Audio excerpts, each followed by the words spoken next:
Kamus Entrepreneur Course sesi ketiga, kita akan membahas tentang bagaimana caranya mendapatkan modal bisnis.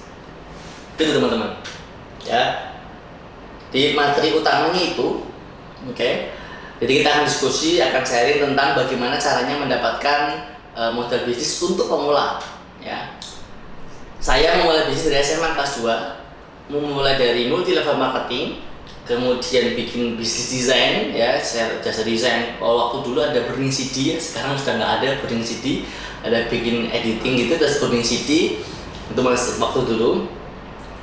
Sampai lulus kuliah, lulus SMA, habis itu masuk UI dari industri, usaha macam-macam, ya, jual modem, jual laptop, jual HP, yang akhirnya lanjut jual bisnis pupuk, bisnis plastik, bisnis kafe dan sebagainya, ya kan. Nah,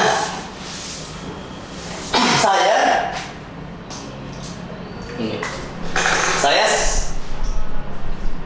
semester 2 kuliah. Semester 2 itu berarti kan kita usia 18 tahun, ya. 18 tahun itu mendapatkan modal 50 juta rupiah. Waktu semester 3, ya, mendapatkan modal berapa itu? 340 juta rupiah. Ya, dan beberapa ada modal 10 juta dan sebagainya. Kurang lebih total ada sekitar 16 juta, kurang lebih sekitar lebih dari 400 juta, ya, akhirnya total segini pada semester 3 kuliah. Semester 3 itu berarti kurang lebih usia 19 tahun. Pertanyaannya adalah kok bisa, ya kan? Kok bisa dapat modal awal seperti itu? Saya juga bingung sebenarnya awal-awal. Kemudian dalam perjalanan saya belajar, ternyata oh iya, ternyata ada formulanya itu, ada caranya. Yang mana akhirnya saya lulus kuliah, artinya semester 8, usia saya itu 22, itu mendapatkan modal sekitar 1,35 miliar. Gitu. Sekarang udah lumayan lah, ya, nggak usah dibahas sekarang. Nah, dari perjalanan ini gitu, ya, kok bisa, bagaimana caranya bisa mendapatkan modal segitu, gitu kan? Maka sebelum menjawab itu, kita harus pahami dulu makna atau pentingnya modal, gitu, ya. Sebelum kita ngomongin bagaimana caranya, ya, kita bahas dulu seberapa penting modal dalam bisnis. Karena kita melihat bahwa ada banyak orang yang anak orang kaya yang mana duitnya banyak, betul, modalnya banyak, tapi juga tidak kunjung sukses. Namun ada juga orang-orang yang tidak punya modal sama sekali, bahkan dari keluarga yang tidak mampu, kemudian akhirnya bisa sukses, ya, tanpa modal. Maka kalau begitu apakah modal tidak penting, ya? Nah, itu bagaimana? Nah, untuk hal ini kita bisa perumpamakan, ya, umpamakan seperti menggoreng tempe mendoan, ya, seperti ini nih, menggoreng tempe mendoan. Coba teman-teman sebutkan apa resep formula, ya, resep memasak tempe mendoan yang enak. Yuk, boleh di chat apa aja tempe mendoan yang enak. Apa resep memasak tempe mendoan yang enak? Oke. Biasanya orang akan sebut satu tempe, tepung, daun bawang, garam, tepung terigu, tepung beras, terus ada cabai misalkan, kecap, betul kan? Pernah nggak ada tulisan resep memasak tempe yang enak? Resepnya 1 tempe, 2 kompor, 3 api. Ya. Tidak ada resep yang menuliskan kompor dan api menjadi salah satu resep. Maka modal itu seperti api di dalam memasak tempe mendoan. Kalau tanpa api, tempenya tidak matang. Kalau apinya terlalu gede, tempenya gosong. Maka memasak tempe mendoan itu membutuhkan api. Terlalu kecil nggak matang-matang, lama matangnya, terlalu besar gosong. Maka modal itu, ya, modal ini sifatnya adalah katalis.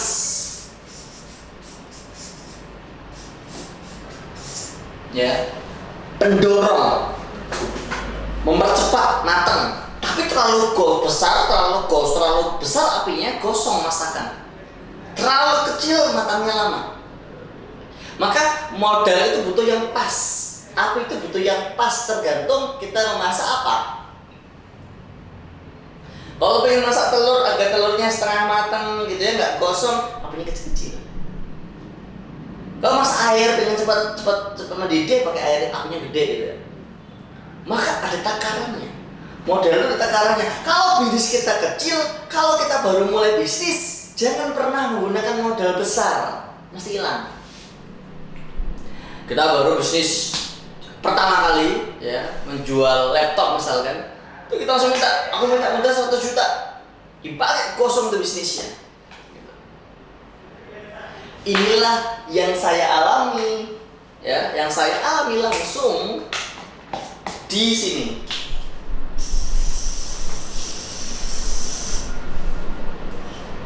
Saya pertama kali bisnis, ya, bisnis macam-macam awalnya, kemudian dapat investor untuk bisnis pupuk, produksi pupuk, dapat 50 juta, pakai untuk beli bahan produksi pupuk.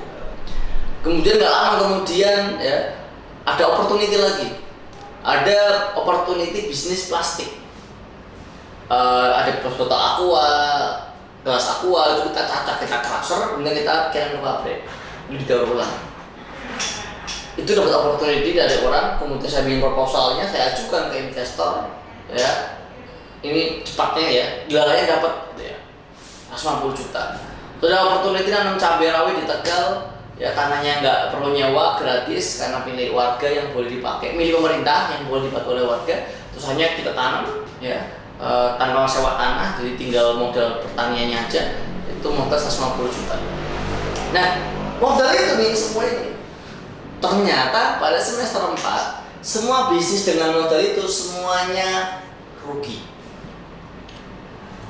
Kenapa?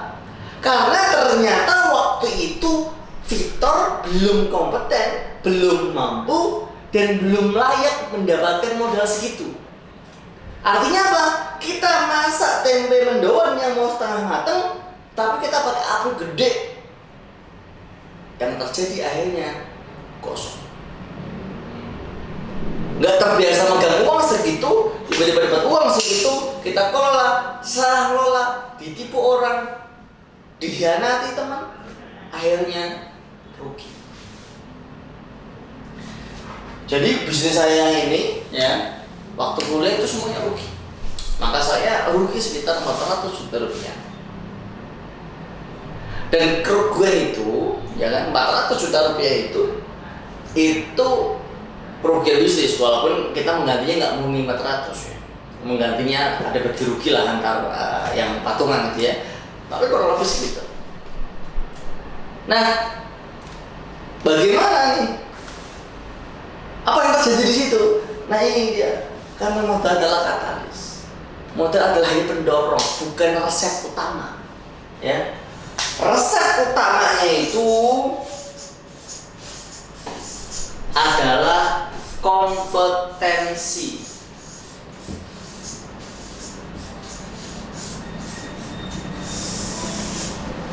Resep utama dalam bisnis bukan modal, tapi kompetensi. Jadi kalau kita berbisnis, resep utama adalah kompetensi. Nah, pertanyaannya adalah Oke lah, yes, kompetensi oke, kita akan bahas di sesi yang lain. Tapi kan tetap aja kita butuh modal ya. Masak tempe kalau nggak ada apinya nggak nyala-nyala juga, ngamat-ngamat tempenya, betul? Oke. Nah, maka hari ini saya akan sharing tentang bagaimana waktu dulu saya bisa mendapatkan modal dari mulai 50 sampai setengah 35M. Terlepas ternyata mengelola modal tidak semudah itu, akan kita bahas di kelas yang lain tentang bagaimana kita menjadi entrepreneur yang kompeten sehingga bisa mengenerate, bisa mengkonversi, mengelola dana-dana awal ini berkali-kali lipat. Sekedar bocoran, sekarang saya dana 2M ya, itu kita bisa mengenerate omset 20 miliar. Dana 2M, modal 2M kita bisa mengenerate omset 20 miliar. Bayangkan? Nah itu sekarang, karena kita sudah punya kompetensinya. Nah waktu dulu ya beda, waktu dulu nabrak sini gitu. Oke. Jadi kita ulangi sedikit bahwa modal itu kalau dimasak tempe, kalau kita seperti analogi masak tempe, modal itu adalah apinya. Ya, yang kalau terlalu geseng, kalau terlalu besar jadi angus, terlalu kecil jadi gak matang-matang. Artinya tetap aja kita butuh modal. Oke. Nah terus pertanyaannya bagaimana caranya mendapatkan modal? Yang penting apa sih prinsip mendapatkan modal itu? Gini kan. Ini ada orang nih ya punya uang. Orang punya uang ini mau ngasih ke kita, betul nggak? Gini deh, kalian deh, misalkan kalian punya duit, nggak usah gede lah, misalkan 1 juta. Terus teman kalian nih, tuku datang, bro, gue minta modal dong, buat bikin takjil lah gitu. Mau nggak ngasih uang itu? Ngasih uang kalau orangnya nipu gimana? Ngasih uang kalau orangnya nggak bisa ngolah gimana? Maka ketika ada orang punya duit mau ngasih modal, pertanyaan utamanya adalah orangnya amanah nggak?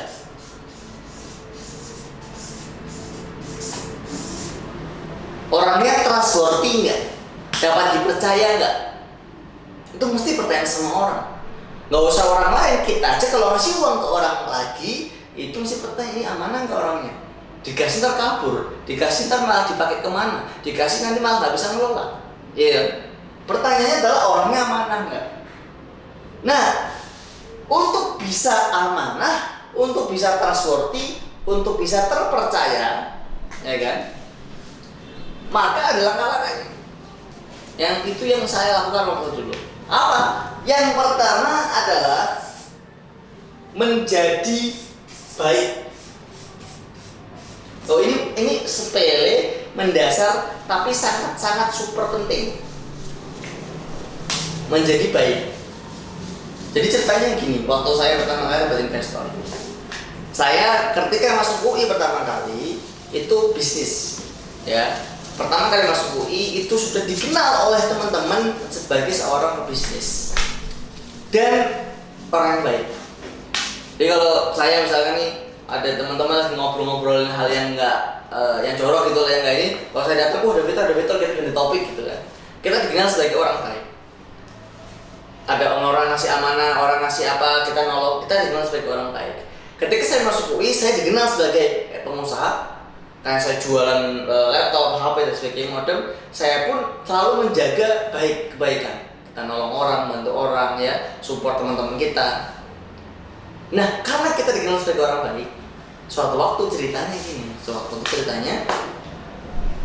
lagi puasa gitu ya, lagi buka bersama, kemudian tanya, bro gimana? Wah, usaha sekarang, usaha. Karena kita sudah dikenal sebagai usaha ya. Usaha gimana? Wah lumayan lah kalau usaha. Ya tapi begitulah ya tantangan itu bro. Ngobrol dia nanya, ada peluang nggak nih? Apa gitu? Oh, pas banget nih. Saya baru ada opportunity dari teman untuk bikin produksi pupuk gitu. Gini ada jasa pupuknya gini. Nah itu, oh bagus tuh. Gimana kalau mau join? Oh boleh. Itu pertama. Nah, dari situ karena kita dikenal sebagai orang baik, orang percaya sama kita. Kemudian dapatlah tuh waktu itu 50 juta modal. Kemudian nggak lama setelah itu gitu ya, nggak ya lama lah ya, lumayan gitu, setengah tahun gitu. Kemudian ada orang, dia bisnis plastik, bermasalah, ketipu orang, minta tolong. Terus saya tiba-tiba gini, udah Pak, ke Jakarta aja deh, siapa tahu ada solusi. Basa-basi ceritanya dong, beneran dia ke Jakarta. Dia ke Jakarta, terus mau diapain? Dan dia di rumah kan, tinggal di rumah. Terus tinggal dulu berapa hari, bersih-bersih rumah, kan kita bingung juga mau diapain kan. Habis itu apa namanya, dia ngobrol-ngobrol terus nanya, ini gimana plastik itu? Oh, dia cerita macam-macam. Akhirnya tak buat proposalnya gitu kan, tak buat analisanya. Oh, ternyata bisnis menarik nih. Singkat cerita tak buat proposal, tak carikan ke teman-teman. Kembali karena saya dikenal sebagai orang yang baik, orang percaya gitu kan. Orang percaya, akhirnya didanai ya kan. Waktu dapat dana lagi. Kenapa? Karena kita sebagai orang baik. Nah, orang baik tok nggak cukup. Enggak, orang baik tok nggak cukup karena orang baik banyak banget. Maka langkah yang kedua adalah orang baik yang kompeten. Kita harus dikenal mampu, karena kan saya dikenal entrepreneur nih, Victor nih ya. Itu dikenal kompeten. Kemudian yang ketiga, nggak cukup baik sama kompeten, kita harus punya jaringan. Gimana termasuk jaringan? Maka ikutlah komunitas, berkumpul dengan orang-orang yang punya dana. Nah, kebetulan saya kuliah di UI, teknik industri, ya lumayan ada teman-teman yang emang keluarganya sangat bercukupan gitu. Itu maka kita ikut lingkungan, kita masuk ke lingkungan tertentu. Nah, ini ada yang keempat, tapi kita bahas nanti. Ini dulu. Baik, kompeten, ikut komunitas. Memang tidak mudah, jadi tidak bisa ujuk-ujuk teman-teman. Ya, nggak bisa ujuk-ujuk tiba-tiba dapat aja, enggak. Ini perlu sebuah dibangun, ya, dibangun proses by proses. Nah, terus kejadiannya adalah setelah saya dapat dana itu untuk akhirnya usaha plastik, terus jalan gitu ya. Kemudian ada lagi teman gitu bilang, oh ini ada tanah di Tegal nih, bisa dikelola gratis. Kemudian akhirnya kita coba bikin proposalnya, kita cari teman-teman yang lain, dananya dapat lagi, ya. Dananya dapat lagi, akhirnya kita buka capek, ya. Kemudian nggak lanjut lagi, itu kita dapat lagi untuk bikin kafe waktu itu. Nah, gini, yang ingin tak sampaikan adalah kadang-kala kita ketemu opportunity, ya, ketemu luck, keberuntungan. Tapi yang terjadi adalah bagaimana mengelola luck itu, bagaimana mengelola keberuntungan itu. Karena nyatanya bisnis yang tadi itu jadi rugi semua, gitu. Nah, lanjut, ya kita lanjut teman-teman. Nah, dari sini menjadi baik, kompeten dan ikut komunitas, punya banyak jaringan, ini menjadi penting untuk langkah awal. Nah, akhirnya saya bisnis tadi macam-macam dan akhirnya bisnis rugi. Akhirnya saya masuk properti pertama kali. Masuk di properti, ketika bisnisnya rugi, galau gitu kan. Akhirnya memilih bisnis properti. Setelah bisnis properti, awalnya kan nggak mungkin developer, nggak punya modal. Saya menjadi agensi marketing. Nah, saya sadar bahwa ternyata untuk sukses itu nggak sekedar butuh modal. Yang paling mendasar kita harus mampu mengelola modal itu. Sehingga dari kejadian itu, ketika saya masuk ke properti, saya bagaimana ngajar properti biar sukses. Saya belajar kemana-mana. Diawali dari agensi marketing. Jualan, kita evaluasi, kita improve, alhamdulillah jualannya lancar gitu ya. Tiba-tiba datang orang ngajakin, tapi buka agensi marketing loh. Oh, saya udah bikin, udah bikinnya. Coba dia lihat, terus saya presentasi konsepnya gini. Dia tertarik dia. Wah, bagus, aku boleh nggak join? Wah, kita mah udah jalan, kalau mau join bisa kontribusi apa? Udah aku jadi modal dah. Kita nggak minta modal. Aku jadi modal deh. Kenapa orang bisa mau join modal padahal kita nggak minta? Karena kita tampil kompeten. Kita menceritakan analisa kajian-kajian bagaimana how to marketing, how to selling dan sebagainya. Akhirnya orang itu trust, sehingga dia memberikan modal 80 juta. Dari dana itulah akhirnya saya buka kantor agensi marketing properti. Saya rekrut karyawan, nambah karyawan, berjalan operation.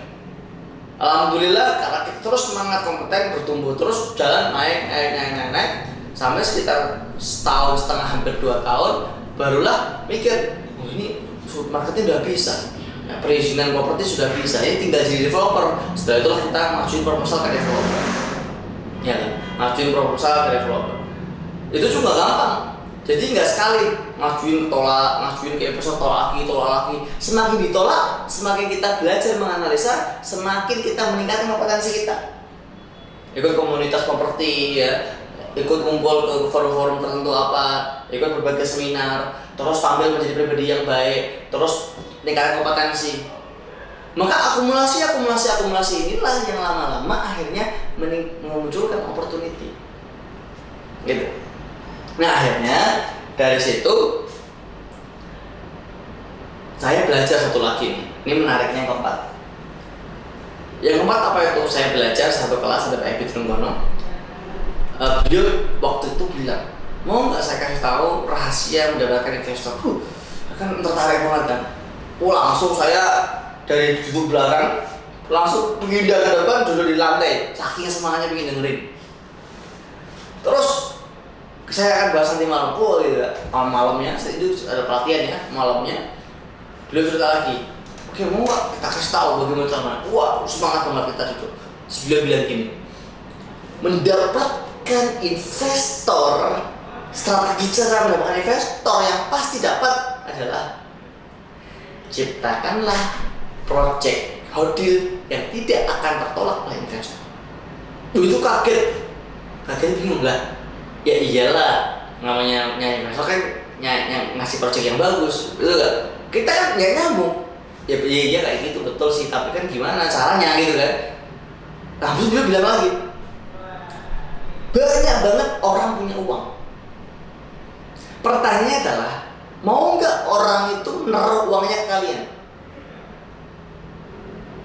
Banyak banget orang punya uang. Pertanyaannya adalah, mau nggak orang itu naruh uang ke kalian?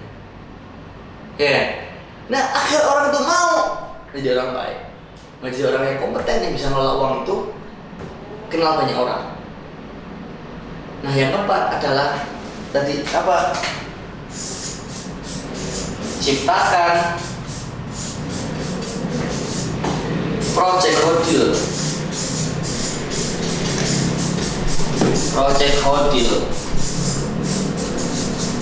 Yang takkan tertolak. Project yang bagus banget. Dan situ saya belajar, akhirnya saya membuat perencanaan properti yang menarik banget bagi investor. Proyek pertama saya memberikan keuntungan ke investor 100% dalam 2 tahun kurang. Modal 1,35 M tadi, untung 1,3 M juga. Mahal banget kan? Mana investasi untung 100%? Nah, di awal seperti itu, kita memberikan penawaran yang menarik banget. Nah, ketika dia ngasih kan, dia untung gede, dia senang. Kita pun senang. Proyek pertama nggak apa, kita untungnya kecil dulu. Lama-lama memang kita bangun brand, bangun portofolio, lama-lama untuk investor kita kecilin, ya kan? Nah, tapi bagaimana memberikan investasi yang nggak pernah ditolak investor? Adalah yang menguntungkan, yang mengamankan. Nah, karena orang yang punya uang itu banyak, tapi orang yang mampu menciptakan project hodil itu nggak banyak. Maka bagaimana caranya? Adalah jadi baik, jadi kompeten, dikenal banyak orang atau komunitas, dan ciptakanlah project hodil yang nggak tertolak. Itu resep basic.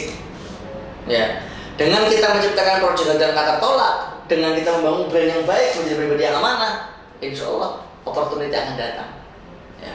Tapi teman-teman ingat, tidak berhenti di situ. Misalnya kalian lagi ya, tidak berhenti di situ.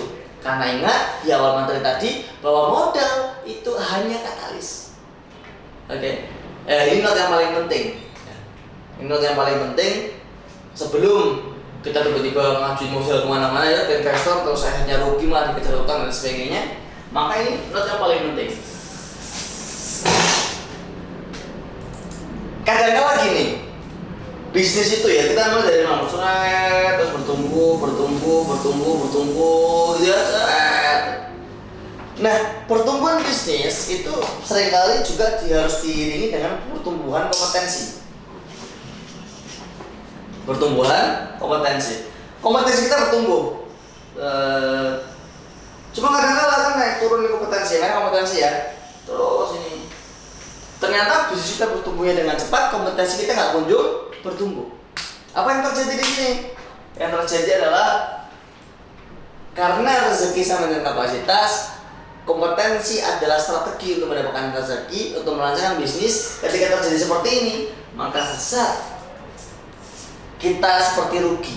Sebenarnya bukan rugi, tapi kita kembali ke jatah kita.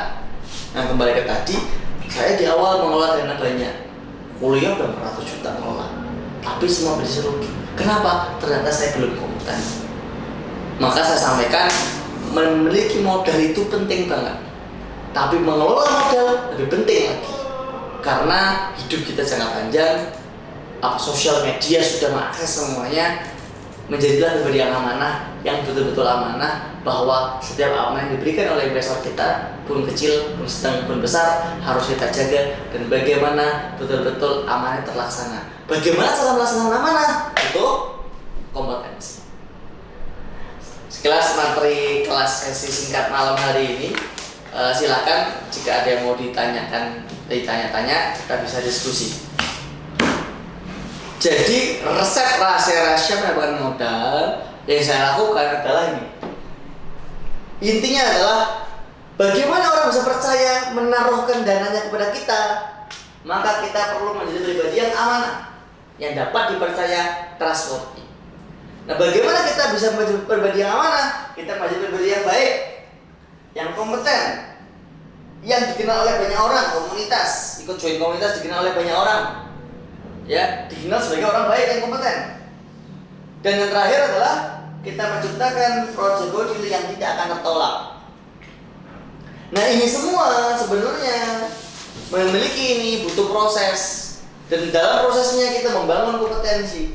Dengan kompetensi kita menjadi pribadi yang dikenal banyak orang baik, dan kita bisa menjadi pribadi yang bisa menciptakan proyek yang tak akan tertolak. Karena itu modal bukanlah segalanya, yang paling penting adalah membangun kompetensi untuk mengelola modal itu. Kalau kita berhasil mengelola modal kecil, orang akan ngasih modal lebih besar lagi. Kalau kita berhasil mengelola modal itu, orang akan ngasih lebih besar lagi. Karena bisnis adalah jangka panjang. Semasa hidup kita perlu terus menjaga amanah-amanah yang diberikan. Gitu kurang lebih teman-teman. Oke, lanjut ya. Kalau untuk bisnis dropship atau reseller, worth it enggak? Dan yang harus seperti apa? Jadi gini, semua bisnis memiliki opportunity. Oke, semua bisnis memiliki opportunity. Berbisnis itu tidak sekedar bicara opportunity. Berbisnis kita perlu menjadi seorang leaderpreneur. Leaderpreneur. Apa itu? Entrepreneur adalah bicara kemampuan melihat opportunity, melihat celah. Mohon maaf kalau karyawan, ya udah dikasih job desk, kasih kerjain selesai. Jiwa entrepreneur adalah jiwa-jiwa yang mencari opportunity. Pun masih kerja misalkan, pun masih sekolah misalkan, tapi jiwa-jiwa yang mencari opportunity, bersikap growth, bertumbuh. Itu entrepreneur. Nah, leaderpreneur adalah bagaimana kemampuan seorang leader mengkonversi opportunity menjadi reality, mengkonversi peluang menjadi uang. Nah, bicara bisnis itu tidak melekat ke opportunity-nya aja. Kalau pertanyaannya bisnis dropship atau reseller worth it enggak? Worth it jika kita punya kompetensi untuk eksekusinya. Tidak worth it jika kita tidak mampu mengelolanya. Karena setiap bisnis seperti olahraga. Kalau kita main basket, kita main bola, futsal, kita main badminton, kita main catur, kira-kira kompetensi sama atau beda? Beda. Setiap olahraga memiliki kompetensi masing-masing. Setiap bisnis memiliki kompetensi yang dibutuhkan masing-masing. Karena itu pertanyaannya, jika worth it apa tidak, maka worth it jika memiliki kompetensi untuk mengkonversi opportunity menjadi reality. Untuk mengkonversi peluang menjadi uang. Gitu jawabannya. Kalau diperhatikan apa aja. Nah, setiap bisnis punya corak kompetensi. Maka itu yang harus kita breakdown. Kurang lebih misalkan kalau bisnis reseller, maka adalah how to marketing, how to selling, kompetensi utamanya. Digital marketing, ya, how to sell, negosiasi itu yang paling utama. Nah, maka itu yang harus diperhatikan. Begitu. Monggo yang lain jika ada yang mau ditanya. Ada rekomendasi sumber pemodalan dalam bentuk pinjaman dari BUMN atau swasta, Kak? Oke, kita jelasin dulu deh. Struktur modal itu apa aja gitu ya. Kalau kita bisa neraca keuangan, ada aset, liability, equity. Maka modal bisa didapat dengan cara liability hutang atau dengan cara equity saham. Oke, bagi hasil gitu ya. Kalau equity ini ada investor. Ada namanya angel investor kita sebut. Adalah investor yang sifatnya tidak melihat portofolio yang terlalu kompleks. Ya, yang angel malaikat investornya nolong lah istilahnya, masih modal awal, itu sebutnya angel investor. Ada di sini ada kemudian venture capital, ya, venture capital, perusahaan-perusahaan yang suka visi, yang suka invest kepada startup misalkan. Kalau equity ya, bisa juga kalau di sekarang ada namanya equity crowdfunding,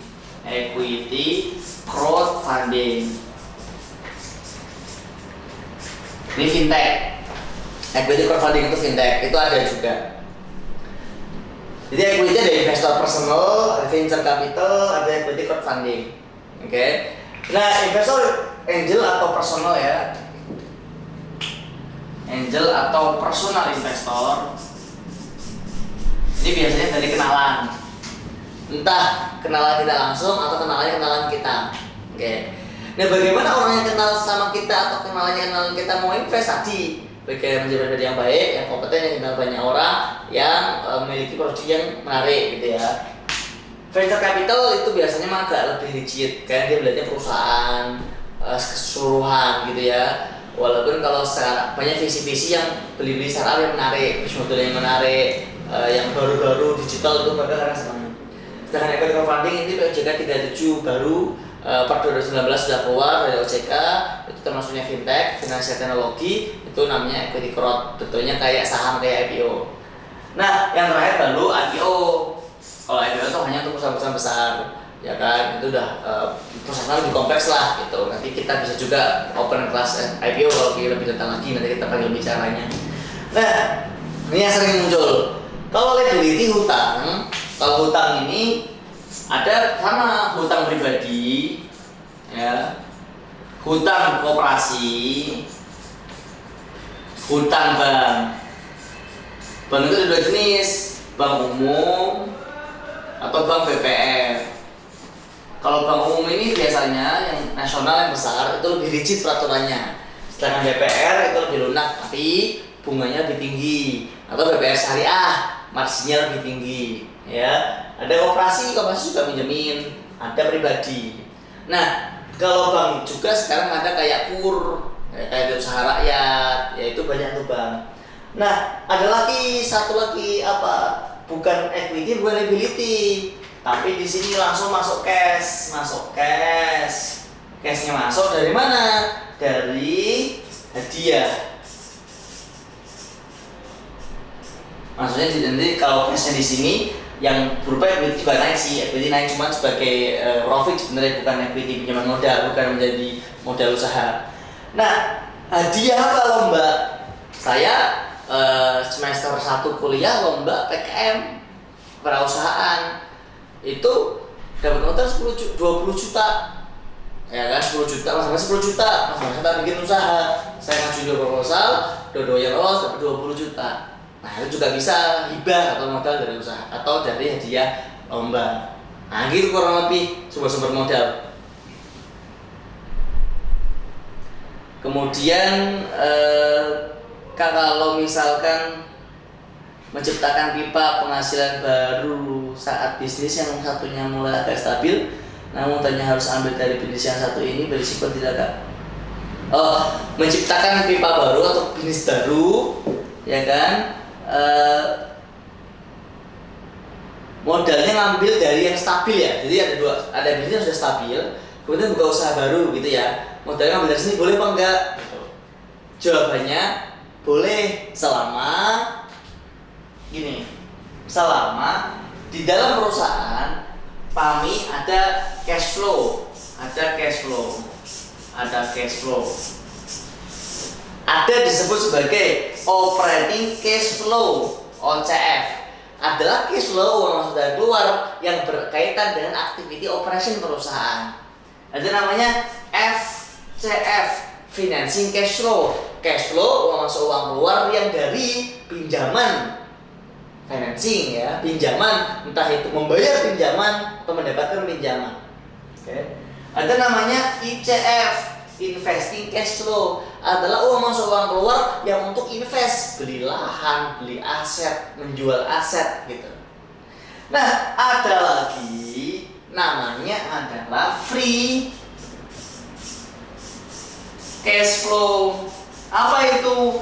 Free cash flow adalah cash kita yang tidak ada tanggungan di dalamnya. Kalau contoh, kita punya uang cash 100 juta, tapi kita punya utang jangka pendek 100 juta, itu nggak ada free cash flow-nya.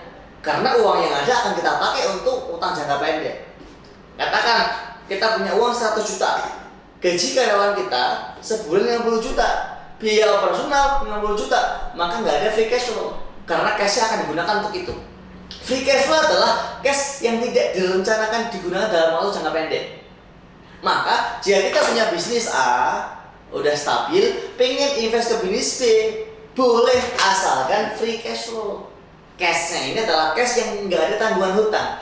Banyak pengusaha akhirnya udah settle bisnis, mengembangkan bisnis lain malah bangkrut. Kenapa? Karena bisnis sudah settle, udah lumayan jalan, tapi masih punya banyak tanggungan. Free cash flow-nya nggak ada, nol. Adanya uangnya uang FCF nih, uang utang misalkan nih. Kemudian dipakai untuk invest tempat lain. Bisnis yang ini belum jalan, yang ini ditagih utangnya. Wah, dua-duanya tutup. Maka saran saya, kalau belum free cash flow, mending jangan buka dulu. Oke. Atau bahasa lainnya, kalau tidak siap uangnya hilang, jangan buka dulu. Gampang gini, kalau seandainya aku masuk uang ke sini dan hilang, bagaimana? Jika aman kondisi perusahaan, lanjut. Jika aman, jangan. Nah gitu kan. Teman tadi, Kak Victor izin bertanya. Hal dan langkah, ini Ivan Antoni. Hal dan langkah yang perlu diperhatikan atau difokuskan ketika menciptakan proyek yang tidak akan ditolak investor seperti apa? Oke. Bagaimana menciptakan proyek yang tidak ditolak, yang nggak ditolak oleh investor? Adalah kita memahami apa yang dibutuhkan oleh investor. Ya. Ada jenis investor yang sukanya pertumbuhan valuasi, ya seperti visi-visi venture capital yang sekarang banyak sukanya pertumbuhan. Maka kita berikan bisnis yang pertumbuhannya besar.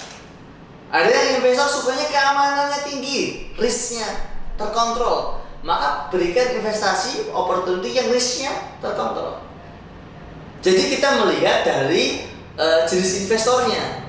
Secara umum investor itu ada dua, ya. Ada investor beginner, pemula, atau investor yang advance, yang sudah senior.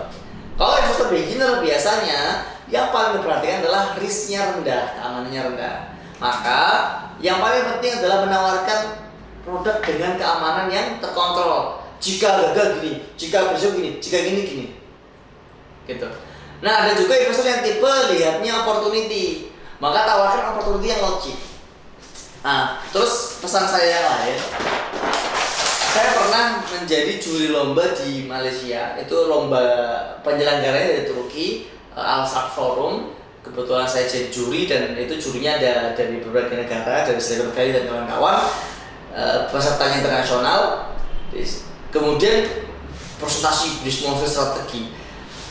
Ketika saya jadi juri, saya baru sadar, oh iya ini nih cara pandangnya investor kayak gini nih gitu. Apa sih cara pandang investor ya? Bagaimana investor memandang? Bagaimana investor memandang? Investor memandang pertama adalah opportunity-nya logik nggak? Opportunity-nya ini real, ada apa tidak? Real ya? Ada apa tidak? Kan ada opportunity nggak real. Wah ini adalah satu-satunya di dunia yang apa? Wah itu kan kadang nggak logik juga gitu ya. Anak-anak startup itu bikin idea aneh gitu ya, jadi nggak logik. Maka opportunity-nya real apa enggak? Itu yang pertama mesti yang ditanyakan. Oke, real, logik nih. Oh kayak gini, logik ya, logik. Oke. Jadi opportunity real itu kan dijawab ini. Problemnya beneran ada nggak? Oh, problemnya nggak ada ya, nggak bisa. Atau problemnya nggak terukur, nggak bisa. Kemudian solusinya yang dibuat atas produk itu menjawab problem nggak? Oh nggak menjawab problem, nggak bisa. Nah yang kedua di sini ini atau yang ketiga lah ya, 1, 2 gitu ya, 3. Si timnya, si leadernya, si entrepreneurnya mampu nggak menciptakan solusi ini? Kompeten nggak? Kalau mau gampang gitu. Cara pandang investor. Bisnis ini problemnya ada nggak? Oh ada kok, orang-orang yang butuh rumah, ada demand situ. Karena ada problem artinya ada demand, permintaan. Kemudian solusinya menjawab problem itu enggak? Ya kan? Jika solusinya nggak menjawab ya nggak bisa juga. Kemudian orangnya, kitanya mampu nggak menciptakan solusi itu cara pandang investor. Kemudian yang keempat, jika gagal, bagaimana? Maka bagaimana menciptakan produk yang Anda tolak adalah ciptakan problem yang jelas, solusi yang menjawab problem. Kita yang memiliki kompetensi mengelola solusi dan jelaskan jika gagal bagaimana. Nah, kurang lebih seperti itu. Kemudian jika kita dalam bisnis kemampuan mengolah modal itu hanya sebatas modal bisa diputar untuk mempertahankan bisnis itu, tapi tidak bisa mengembalikan modal awal dari akhirnya apa yang salah ya. Kalau kita mengelola modal hanya bisa muter, modalnya nggak bisa dibalikin, maka tentu salah. Gitu. Artinya pendapatannya tidak sesuai dengan target. Ini. Kita punya modal, oke? Modal untuk beli aset. Modal untuk beli aset, untuk karyawan. Aset itu namanya aset ya. Aset perusahaan itu kan ada karyawan, ada inventory, ada bahan baku, ada aset fisik macam-macam ya. Branding, desain itu aset juga. Modal untuk beli aset. Aset harusnya menghasilkan omset. Omset harusnya menghasilkan profit. Profit harusnya menghasilkan cash. Cash harusnya bisa mengembalikan modal dan untuk nutup operasional. Nah, ketika ini nggak muter seperti ini berarti ada yang salah. Apakah salah karena omset nggak sesuai target? Atau salah karena cost-nya terlalu besar sehingga profitnya terlalu kecil? Sehingga cash dari profitnya nggak bisa mengembalikan modal. Nah, itu harus dicek dalam lagi bermasalahnya di mana, gitu ya. Itu teman-teman kurang lebih ya, pertanyaan udah semua tadi.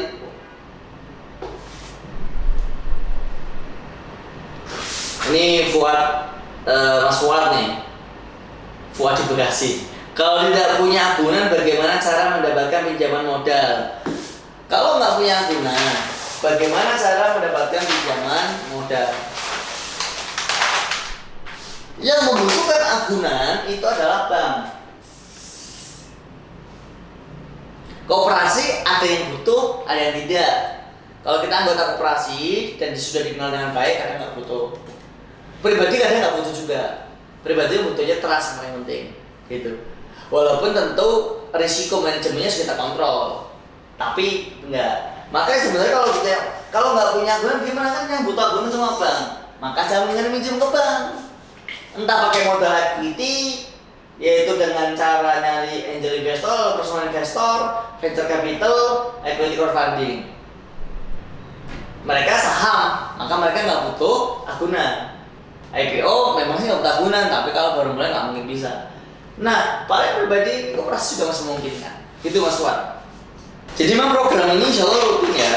Tentu belum perfect ya, belum perfect. Saya juga terkait teknis kamera-kamera ini masih belum terbiasa. Jadi namun kita akan terus improve, akan kita terus perbaiki.